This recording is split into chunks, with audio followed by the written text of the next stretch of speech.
All right, everybody's been asking my opinion on Trump's tariffs.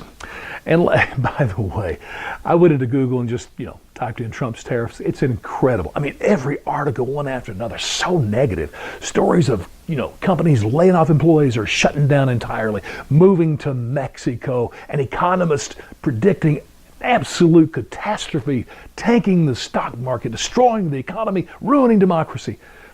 Well, I think a lot of that is not necessarily economic sense as much as just, the typical Trump hateism.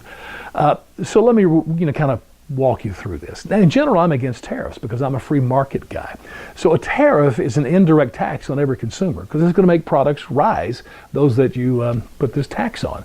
So we're going to end up paying for that. So for that reason, in general, I'm opposed. There are occasions, though, it's okay. Like, for instance, do you realize that before 1913, we funded the federal government entirely by tariffs?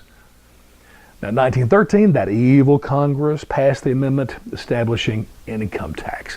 If you look at decade after decade, I mean, more and more of the federal government spending is coming from taxpayers. And I hate that. So if he's just adding these tariffs and not going to help me on the taxes, I am totally opposed. On the other hand, if he were to come and say, hey, let's go back to a tariff system, I'm going to reduce your income tax or eliminate it, I'm going to be listening to that. Also, if he wants to punish China, I am all in. I mean, this country has so abused us economically. It's incredible.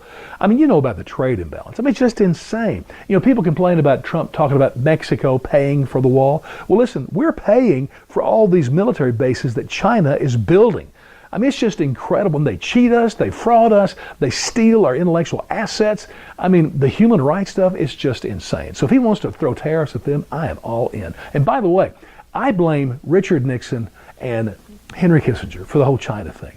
They were a closed socialist society. And Nixon wanted to make his legacy all about opening them up to trade and stuff. And so since then, they have just beat the crap out of us. And there's not been a single president until Trump has come along and said, wait a minute, why are we letting this go on? So good for him on that one, particularly with China. Also, I'm okay to listening to some financial shenanigans as far as helping our economy. For instance, on this steel tariff.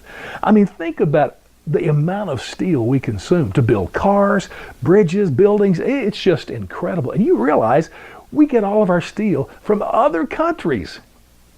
I don't even understand how that's possible. So if by putting a tariff on steel, yeah, it's going to raise the price of a car. But if at the same time it just explodes our economy by opening the door for many people to manufacture and grow that business back in this country, wow, that will be huge for our economy, and I'm open to that. But here's what I think it's really about. Trump's a negotiator, and he knows one important fact. It's this. The American consumer, oh man, we are buying hogs, man. I mean, we have money and we like stuff. And so he knows that all these countries in the world, they love us and they want our money. So they may be blustering about all kinds of stuff they're going to do, but the bottom line is this. We have such leverage with the buying power of this country. It is incredible, and Trump knows that. And so in the end, I think these countries are going to come around and say, you know what? Can we just sit down and talk about this stuff? And he wants to negotiate a deal that's simply fair, simply good for our workers and good for our economy and our country. If that's what he's doing, hey, I'm all in.